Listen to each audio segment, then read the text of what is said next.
Hey everyone, so guys कैसे हैं आप सभी। ऐसा है आप सभी अच्छे होंगे, मस्त होंगे, स्वस्थ होंगे और जोर शोर से आप सबकी पढ़ाई चल रही होगी। सो गाइस आज से हम स्वस्थ वृत्त का दूसरा अध्याय जो कि है दिनचर्या अध्याय टॉपिक को स्टार्ट करने जा रहे हैं। अगर मैं इस चैप्टर की वेटेज की बात करता हूं तो एक तो आपका दिनचर्या अध्याय, दूसरा रात्रिचर्या अध्याय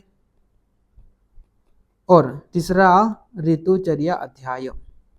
इन 3 चैप्टर मिलाकर कितनी वेटेज रहने वाली है? इन 3 चैप्टर मिलाकर 38 मार्क्स की वेटेज रहने वाली है। इस 38 मार्क्स में से भी अगर मैं अकेले दिनचर्या की बात करता हूं तो दिनचर्या से लगभग 12 से 15 मार्क्स का पूछा जा सकता है। इसलिए ये चैप्टर मोस्ट इंपॉर्टेंट है ना। ध्यान से आपको लेक्चर को सुनना है, जो भी मैं नोट्स आपको दे रहा हूँ उन्हीं को आपको कवर करना है, तो आपके ये जो 10 से 15 मार्क्स कहीं नहीं जाएंगे। ठीक है, तो चलिए टाइम को ज़्यादा वेस्ट न करते हुए हम टॉपिक को स्टार्ट करते हैं। तो आप सभी जानते हैं दिनचर्या का मतलब क्या होता है। तो दिनचर्या का मतलब होता है अकॉर्डिंग टू मॉडर्न, इसे हम क्या कहते हैं? Daily regimen. इंग्लिश में से क्या बोलते हैं? Daily regimen. यानी कि यहाँ पर ये बोला गया है कि अगर आप हेल्दी लाइफस्टाइल जीना चाहते हो, है ना, यानी कि फॉर हेल्दी लाइफ स्टाइल आपका डेली रूटीन कैसा होना चाहिए, ये किसमें बताया है? ये दिनचर्या में बताया है। यानी कि सुबह से उठने से लेकर रात के सोने तक आपको कैसा आहार लेना है, कैसे आपको लाइफस्टाइल को फॉलो करना है, ये सब किसमें बताया है? दिनचर्या में बताया है। जो भी आयुर्वेद में दिनचर्या पालन करने को बोला गया है, अगर आप ठीक ठीक उसी प्रकार से दिनचर्या को फॉलो करते हैं तो आप हमेशा कैसे रहेंगे? स्वस्थ रहेंगे। यानी कि ये जो दिनचर्या टॉपिक है ये आपके आयुर्वेद का पहला प्रयोजन जो कि स्वस्थ स्वास्थ्य रक्षणम, उसको फुलफिल करता है ना। अब यहाँ पर देखिए दिनचर्या की परिभाषा बताते हुए यहाँ पर क्या बोला? प्रतिदिनम कर्तव्यचर्या दिनचर्या, यानी कि प्रतिदिन करने योग्य चर्या अथवा आचरण क्या कहलाता है? दिनचर्या कहलाता है। ठीक है, दिनचर्या बताने से पहले यहाँ पर कुछ टर्मिनोलॉजीज के बारे में बताया है। जैसे कि बात करते हैं concept of primordial, primary, secondary and tertiary prevention along with examples in Ayurveda. ठीक है, तो यहाँ पर कुछ टर्मिनोलॉजीज है ना, तो इनको भी आपको अच्छे से कवर कर लेना है, इंपॉर्टेंट है। 5 मार्क्स का क्वेश्चन यहाँ से आ सकता है, आपसे डायरेक्ट पूछ लेगा write short note on primordial, primary, secondary and tertiary prevention along with example, इस तरह से डायरेक्ट 5 नंबर में पूछ लेगा। ठीक है, तो अगर मान लो यहाँ से क्वेश्चन आता है तो जितना मैंने आपको नोट्स में दिया है उतना आपको लिख कर आना है, तो आपके 5 मार्क्स कहीं नहीं जाएंगे। ठीक है, तो आप देखिए यहाँ पर प्रिमोर्डियल प्रिवेंशन क्या होता है। तो आप यहाँ पर सबसे पहले इसकी डेफिनेशन देखिए, नोट्स में क्या लिखा गया है। तो आप देखिए यहाँ पर the concept of primordial prevention aligns closely with its deep emphasis on, इसको आप हाईलाइट कीजिए, on preserving health before disease factor even arise. यानी कि जो प्रिमोर्डियल प्रिवेंशन है ये किस पर फोकस करता है? तो ये प्रिमोर्डियल प्रिवेंशन में ये बोला गया है कि रोगों की, है ना, रोगों की उत्पत्ति के, है ना, रोगों की उत्पत्ति के जो भी कारण है, कारण बोल लो, इंग्लिश में से क्या बोला गया है? फैक्टर बोला गया है ना। तो जो भी फैक्टर है रोग की उत्पत्ति के, जो भी कारण है, जो भी उत्पत्ति कारक है, तो उन कारकों को शरीर में उत्पन्न ही न होने दो, इस पर फोकस करता है क्या? प्रिमोर्डियल प्रिवेंशन, है ना। यानी कि अगर हम शॉर्ट में देखें तो एक लाइन में अगर मैं आपको बताऊं तो यहाँ पर ये बोला गया है कि किसी भी रोग के क्या होते हैं? रिस्क फैक्टर होते हैं, है ना। रिस्क फैक्टर यानी कि उत्पत्ति कारक होते हैं जिनसे वो रोग क्या हो जाता है आगे जाके, मतलब जिनसे क्या होता है? रोग उत्पन्न हो जाता है आगे जाकर। ठीक है, तो प्रिमोर्डियल प्रिवेंशन में किस पर फोकस किया जाता है? तो प्रिमोर्डियल प्रिवेंशन में किसी भी रोग के जो भी उत्पत्ति कारक है, यानी कि जो भी रिस्क फैक्टर है, तो उनको शरीर में उत्पन्न ही ना होने दो, इस पर फोकस किया जाता है। किसमें? प्रिमोर्डियल प्रिवेंशन में। जैसे कि यहाँ पर एग्जाम्पल देखिए, मॉडर्न एग्जाम्पल देखिए यहाँ पर, promoting healthy diet from childhood, यानी कि बचपन से ही बच्चे को क्या करो? स्वस्थ खाना खिलाओ। आयुर्वेद में बोले तो आहार विधि विधान, है ना। अगर आप बच्चे को बचपन से ही स्वस्थ खाना खिलाएंगे तो वो हम कभी भी बीमार होगा ही नहीं, है ना। इसके बाद यहाँ पर इनकरेजिंग फिजिकल एक्टिविटी अर्ली, यानी कि आप बच्चे को हमें बचपन से ही आदत डलवा दो कि वो डेली क्या करे? व्यायाम करे, है ना। अगर वो डेली व्यायाम करेगा तो आप सभी को पता है व्यायाम के क्या क्या लाभ है ना, तो वो हमेशा कैसा रहेगा, स्वस्थ रहेगा। और रोग तो छोड़ो, रोग की उत्पत्ति के कारण भी उसकी बॉडी में क्या होंगे, डेवलप नहीं होंगे, है ना। प्रीमोर्डियल प्रिवेंशन का मतलब यही होता है कि रोगों की उत्पत्ति के जो जो भी कारक है उनको शरीर में उत्पन्न ही ना होने दो, ठीक है। इसे हम क्या कहते हैं, प्रीमोर्डियल प्रिवेंशन। तो कैसे, तो आपको क्या करना है, दिनचर्या को फॉलो करना है, आपको ऋतुचर्या को फॉलो करना है, आपको सदवृत्त को फॉलो करना है, आचार रसायन को फॉलो करना है ना।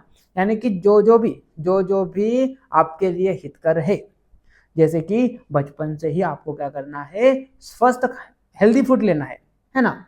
बचपन से ही आपको व्यायाम करना है, ठीक है। तो इससे क्या होगा, रोग तो छोड़ो, रोग की उत्पत्ति के जो कारण है वो भी आपके शरीर में उत्पन्न नहीं होंगे। प्रीमोर्डियल प्रिवेंशन का मतलब यही होता है कि रोगों की उत्पत्ति के जो जो भी कारक है उनको ही उत्पन्न ना होने दो, है ना। अब देखिए यहाँ पर, इसके अलावा यहाँ पे क्या बोला, avoiding tobacco and alcohol initiation, यानी कि मदिरा का सेवन नहीं करना है, तंबाकू का सेवन नहीं करना है ना। फिर आगे यहाँ पर क्या बोला, preventing obesity from early life, यानी कि आपको बैलेंस्ड आहार विहार का सेवन करना है अकॉर्डिंग टू योर प्रकृति, है ना। तो इस तरह से प्रीमोर्डियल प्रिवेंशन किस पर फोकस करता है, तो प्रीमोर्डियल प्रिवेंशन ये बोलता है कि रोग के उत्पत्ति के जो जो भी कारक है उनको ही उत्पन्न ना होने दो, है ना। यानी कि शॉर्ट में देखें तो रोग के उत्पत्ति के जो जो भी रिस्क फैक्टर है तो उनको ही शरीर में उत्पन्न ना होने दो। इस पर फोकस करता है प्रीमोर्डियल प्रिवेंशन, ठीक है। अगला है यहाँ पर प्राइमरी प्रिवेंशन, है ना। अब प्राइमरी प्रिवेंशन में क्या होता है, देखो प्रीमोर्डियल प्रिवेंशन में क्या होता है, रोग की उत्पत्ति के कारण है वो भी डेवलप नहीं हुए थे, लेकिन प्राइमरी प्रिवेंशन में क्या होता है, व्यक्ति में रोग उत्पन्न नहीं हुआ है, लेकिन क्या हुआ, किसी कारणवश उसकी बॉडी में रोग के उत्पत्ति के जो कारक है वो डेवलप हो गए, है ना। तो आपको क्या करना है, ये जो रोग की उत्पत्ति के जो कारक है इसको समाप्त करना है। इसे हम क्या कहते हैं, इसे हम प्राइमरी प्रिवेंशन। अगर हम शॉर्ट में देखें तो यहाँ पर क्या हुआ, डिसीज डेवलप नहीं हुई, है ना। लेकिन उस डिसीज के जो भी रिस्क फैक्टर है वो डेवलप हो गए बॉडी में। तो आपको क्या करना है, प्राइमरी प्रिवेंशन जो है वो किस पर फोकस करता है, इन रिस्क फैक्टर को समाप्त करने पर फोकस करता है, ठीक है। तब यहाँ पर देखिए, primary prevention is the action taken prior to the onset of disease which remove the possibility that a disease will ever occur. यानी कि यहाँ पर क्या हो गया, शरीर में रोगों की उत्पत्ति के कारण डेवलप हो गए, तो आगे जाके वो रोग की उत्पत्ति के कारण रोग में कन्वर्ट ना हो जाए, तो आपको क्या करना है, ये जो रोग की उत्पत्ति के कारण है इनको क्या करना है, बैलेंस करना है, ठीक है। इसे हम क्या कहते हैं, इसे हम प्राइमरी प्रिवेंशन कहते हैं। जैसे कि यहाँ पर उदाहरण देखिए, फैमिली हिस्ट्री ऑफ प्रमेह, है ना। आपने भी देखा होगा या आपके परिवार में आपने देखा होगा, जैसे कि मान लो दादाजी को क्या डायबिटीज है ना। तो कहीं ना कहीं 99% चांसेस ये होते हैं कि पापा को भी क्या होगी, डायबिटीज होगी, है ना। अगर पापा को डायबिटीज हुई तो 99% चांसेस ये है कि आपको भी इन फ्यूचर डायबिटीज हो सकती है। तो आपको यहाँ पर कारण पता है कि मेरे को डायबिटीज हो सकती है, कैसे आपको पता चला, फैमिली हिस्ट्री को देखकर, है ना। तो आपको क्या करना है, यानी कि आपको कारण पता चल गया रोग का, है ना। तो आपको क्या करना है, उस कारण को ही समाप्त कर देना है, किसके द्वारा, प्राइमरी प्रिवेंशन के द्वारा। तो आप कैसे करोगे, तो आपको मधुर रस पे कंट्रोल करना है ना। यानी कि ज़्यादा आपको मीठा सेवन नहीं करना है मीठे का। आपको लगातार क्या करना है, डेली व्यायाम करना है ना। गुडमार, हरिद्रा, इन सबका आपको क्या करना है, सेवन करना है। इससे क्या हो जाएगा, आपका मधुर रस कंट्रोल में रहेगा, है ना। अगर ये कंट्रोल में रहेगा तो क्या हो जाएगा, आपको आगे जाके रोग नहीं होगा, ठीक है। आगे आप देखिए यहाँ पर seasonal tendency to cough and cold, है ना। देखिए कई सारे व्यक्ति ऐसे होते हैं, उनको क्या होता है, ठंडी का मौसम आते ही या बरसात का मौसम आते ही उनको सर्दी जुकाम होना स्टार्ट हो जाता है। तो आपको पता है, आपको रोग का कारण पता है कि सर्दी आते ही मेरे को क्या हो जाता है, मतलब ठंड आते ही मेरे को सर्दी जुकाम हो जाता है। तो आपको क्या करना है, आपको पहले से ही, मतलब वो मौसम आने से पहले ही आपको चौकन्ना हो जाना है। तो कैसे? तो जैसे ही वो मौसम आया, जैसे ये मौसम आया तो आपको ऋतुचर्या के अकॉर्डिंग आहार का सेवन करना है और साथ में आपको निश्चय कर्म कराना है। तो इससे क्या होगा? इससे क्या होगा? आपको कोल्ड या कफ नहीं होगा, है ना। आगे आप देखें यहाँ पर स्ट्रेस प्रोन जॉब, अगर आप आप ऐसा काम कर रहे हैं जिससे आपको क्या होता है, स्ट्रेस होता है, तो आपको क्या करना है? आपको क्या करना है? मेडिटेशन करना है ना। ब्राह्मी, अश्वगंधा रसायन इनका सेवन करना है, जिससे क्या होगा? आपका स्ट्रेस जो है वो स्ट्रेस रिलीफ मिलेगा आपको इनका सेवन करने से, ठीक है। तो इस तरह से आपका ये जो प्राइमरी प्रिवेंशन है ये किस पर फोकस करता है? तो यहाँ पर क्या हो गया है, आपके शरीर में या आपको रोग के उत्पत्ति के कारण पता हो गए हैं, है ना, किससे आपको रोग हो सकता है। तो आपको क्या करना है? ये जो रोग की उत्पत्ति के कारण है इनको आपको बैलेंस करना है या कंट्रोल में लाना है। तो इसे हम क्या कहते हैं? इसे हम प्राइमरी प्रिवेंशन कहते हैं, ठीक है। आगे यहाँ पर क्या बोला? सेकेंडरी प्रिवेंशन, ठीक है। तो सेकेंडरी प्रिवेंशन में क्या होता है? सेकेंडरी प्रिवेंशन में क्या होता है? यहाँ पर ये जो रोग के उत्पत्ति के कारण है ना, यहाँ पर क्या हुआ? रोगों के उत्पत्ति के कारण जो है वो किस में कन्वर्ट हो गए हैं? रोग में कन्वर्ट हो गए हैं, है ना। तो आपको क्या करना है? आपको ये जो रोग है इसको आपको प्रारंभिक अवस्था में ही रोकना है, यानी कि इसको पहचानना है और पहचान कर प्रारंभिक अवस्था में ही इसका आपको क्या करना है? निवारण करना है। इसे हम क्या कहते हैं? इसे हम सेकेंडरी प्रिवेंशन कहते हैं। अब देखिए यहाँ पर secondary prevention in Ayurveda means detecting and treating a disease at its earlier stage to help its progression and prevent complication, यानी कि आगे जाके ये और ज्यादा बढ़ ना जाए तो आपको क्या करना है? ये जो रोग उत्पन्न हुआ है आपके शरीर में इसको आपको प्रारंभिक अवस्था में ही कंट्रोल में ले आना है। तो इसे हम क्या कहते हैं? इसे हम सेकेंडरी प्रिवेंशन कहते हैं, ठीक है। देखिए आप एग्जांपल, जैसे कि अगर आपको लग रहा है कि मेरे को जॉइंट में क्या हो रहा है? पेन हो रहा है, आपकी बॉडी में स्टिफनेस सा फील हो रहा है, ठीक है। तो आपको क्या करना है? दशमूल क्वाथ का या अभ्यंग यानी कि मसाज करना है, स्वेदन कर्म कराना है, जिससे क्या हो जाएगा? आपका ये जो रोग है प्रारंभिक अवस्था में ही बैलेंस स्टेट में आ जाएगा, ठीक है। फिर अर्ली स्टेप ऑफ प्रमेय, जैसे कि बात करते हैं, आपको बार बार क्या हो रहा है? यूरिनेशन आ रहा है ना। आप बार बार क्या हो रहे हो? थक जा रहे हो, ठीक है, माइल्ड फटीग हो रहा है। तो आपको क्या करना है? डाइट को कंट्रोल करना है, गुडमार, हरिद्रा, शिलाजीत इन सब का क्या करना है? सेवन करना है। और आपको आपके शरीर में जो रोग उत्पन्न हुआ है तो उसको आपको प्रारंभिक अवस्था में ही कंट्रोल में ले आना है। जैसे हम क्या कहते हैं? इसे हम सेकेंडरी प्रिवेंशन कहते हैं, ठीक है। चलिए अब इसके आगे देखिए यहाँ पर माइल्ड कफ एंड कोल्ड, अगर आपको लग रहा है कि हल्का सा मुझको क्या है? सर्दी जुकाम है ना, तो आपको क्या कर लेना है? तुलसी, त्रिकटु, है ना, या आपको भाप लेना है ना, भाप लेना, स्टीम का इन्हेलेशन करना है, ठीक है। और है ना, और आपको क्या करना है? नश्य कर्म कराना है। तो इससे क्या हो जाएगा? प्रारंभिक अवस्था में ही रोग जो है वो बैलेंस स्टेट में आ जाएगा, ठीक है। चलिए अब हम बात करते हैं यहाँ पर टर्सरी प्रिवेंशन। टर्सरी प्रिवेंशन क्या होता है? So tertiary prevention in Ayurveda means limiting disability, preventing complications and improving quality of life in people who already have chronic or irreversible disease, है ना। तो टर्सरी प्रिवेंशन किसके लिए किया जाता है? तो जिनको क्या है? क्रोनिक डिसीजेस है। क्रोनिक डिसीज यानी कि लंबे समय तक जिनको किसी न किसी प्रकार की कोई बीमारी है, ठीक है। अब उनमें क्या हो गया है? रोग अब चूंकि है ये बीमारी जो है वो लंबे समय से है, तो वो रोग क्या हो गया है? शरीर में अच्छे प्रकार से क्या हो गया है? विकसित हो गया है ना।